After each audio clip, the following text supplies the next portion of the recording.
আমাদের পদক্ষেপ আগেই গ্রহণ করা আছে, তবে আপনারা শুনছেন যে এটা সড়ক জনপথে আবার হস্তান্তর হয়ে গেছে।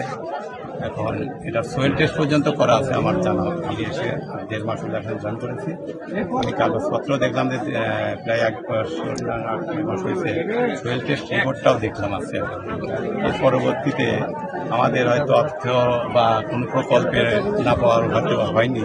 এখন যে প্রকল্পের মাধ্যমে সোয়েল টেস্ট করা আছে, এটা আমাদের ডিপার্টমেন্টে করার কি ছিল। এখন এটাও কর্তৃপক্ষের সিদ্ধান্তের উপরে নির্ভর করে। যদি আমাদের প্রকল্পে আমাদের এলজিডির মাধ্যমে হয়, তাহলে আমরা আবার আগায় যাবে। আমার পিডি স্যারের সাথে আমরা আলোচনা করে এটা যাতে এর ভিতরে যায়, মানে আমরা দ্রুত গতিতে যাতে অর্থ বরাদ্দ এবং আমরা টেন্ডার করতে পারি, এই বিষয়ে আমরা স্যারের সাথে পরামর্শ থাকবো এবং স্যারকে অনুরোধ করবো যাতে এলাকার দুর্ভোগ উন্নয়নে। আপনি একটু সংক্ষেপে বলবেন।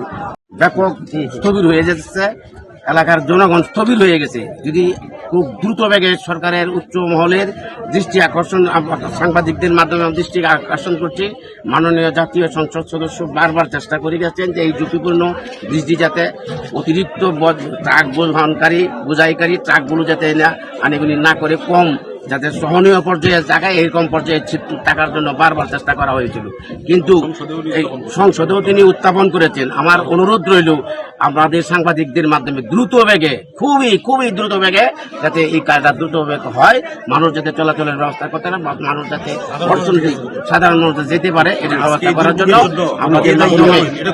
আপনাদের মাধ্যমে জানতে পারছে এবং সরকারের উচ্চ পর্যায়ে এই মুহূর্তে দেশের বাইরে আছে। গতকালকে রাত্রে যখন এই বৃষ্টিটা ধসে পড়ছে বালু ভরা ট্রাক নিয়ে, তখন উনি তাৎক্ষণিক দেশের বাইরে থেকেও এই খবরটা সংগ্রহ করেন।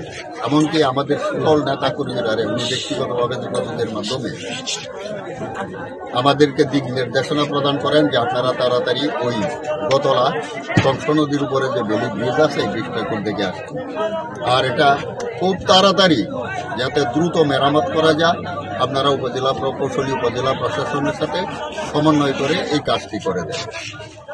আমরা তারই প্রেক্ষিতে আজকে এই গতলা কংস নদীর বেলি ব্রিজের উপরে আসছি। এই বেলি ব্রিজটা শুধু দোবাউড়া নয়, আমাদের পার্শ্ববর্তী আরও 2-3টা উপজেলা আছে, যেমন কুলপুর, পূর্বদলা, হালুয়াঘাট, আমাদের সংসদের মাননীয় ডেপুটি স্পিকার মহোদয়ের এলাকা দুর্গাপুরের কিছু অংশ এই বেলি ব্রিজ দিয়ে যাতায়াত করে।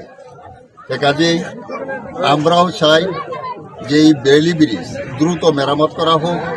যথাযথ কর্তৃপক্ষের কাছে আমাদের সবিনয় অনুরোধ থাকবো। আমাদের এমপি মহোদয়ের আকুল আবেদন, উনিও বলেছেন যে আপনারা দ্রুত ওই ব্রিজটা মেরামত করে যাতে সাধারণ মানুষের পারাপারের সুব্যবস্থা করার জন্য ব্যবস্থা করেন।